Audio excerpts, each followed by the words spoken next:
കേരളത്തിലടക്കമുള്ള പരിസ്ഥിതിലോല മേഖലാ പരിധിയുടെ അന്തിമ വിജ്ഞാപനം വൈകുമെന്ന് കേന്ദ്ര സർക്കാർ. ESA അന്തിമ വിജ്ഞാപനം പുറത്തിറങ്ങുന്നതിൽ ഇതുവരെ തീരുമാനം എടുത്തിട്ടില്ലെന്ന് കേന്ദ്രം രാജ്യസഭയിൽ വ്യക്തമാക്കി. നിലവിലെ കരട് വിജ്ഞാപനത്തിന്റെ കാലാവധി 27-ന് അവസാനിക്കും. കേരളം ഉൾപ്പെടെ 6 സംസ്ഥാനങ്ങൾ ഉന്നയിച്ച ആശങ്കകളും നിർദ്ദേശങ്ങളും പഠിക്കുന്നതിന് നിയോഗിച്ച സമിതി ഇവ പരിശോധിച്ചു വരികയാണെന്ന് ജോൺ ബ്രിട്ടാസ് ചോദ്യത്തിന് പരിസ്ഥിതി മന്ത്രാലയം മറുപടി നൽകി. സമിതിയുടെ ശുപാർശകൾ ലഭിച്ച ശേഷമേ വിഷയത്തിൽ മന്ത്രാലയം അന്തിമ തീരുമാനമെടുക്കൂ. നിലവിലെ കരട് വിജ്ഞാപനത്തിന്റെ കാലാവധി ഈ മാസം 27-ന് അവസാനിക്കും. തർക്കമില്ലാത്ത സംസ്ഥാനങ്ങളിലെ അതിർത്തി നിർണ്ണയം പൂർത്തിയാക്കി അന്തിമ വിജ്ഞാപനം പുറത്തിറക്കുമെന്ന സൂചന ഉണ്ടായിരുന്നെങ്കിലും ഇതും വൈകുകയാണ്. ESA പരിധി നിർണ്ണയത്തിൽ ഗുജറാത്ത് സമ്മതം അറിയിച്ചു കഴിഞ്ഞു. മഹാരാഷ്ട്രയും ഗോവയും ചെറിയ തിരുത്തലുകളോടെ അന്തിമഘട്ടത്തിലാണ്.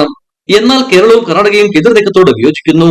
2024-ൽ കേന്ദ്രം പുറപ്പെടുവിച്ച 6ാമത്തെ കരട് വിജ്ഞാപനത്തിൽ കേരളത്തിലെ 131 വില്ലേജുകളിലായി 9,993.7 ചതുരശ്ര കിലോമീറ്റർ പ്രദേശമാണ് ESA പരിധിയിൽ ഉൾപ്പെടുത്തിയിരുന്നത്.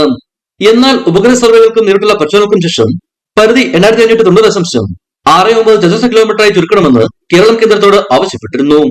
കേരളം സമർപ്പിച്ച റിപ്പോർട്ടിന്റെ നിലവിലെ സ്ഥിതി എന്താണെന്നോ എത്ര ഹെക്ടർ ഭൂമിയും എത്ര വില്ലേജുകളുമാണ് ESA പ്രഖ്യാപിക്കാൻ ഉദ്ദേശിക്കുന്നതെന്നോ കേന്ദ്രം വ്യക്തമാക്കിയിട്ടില്ല.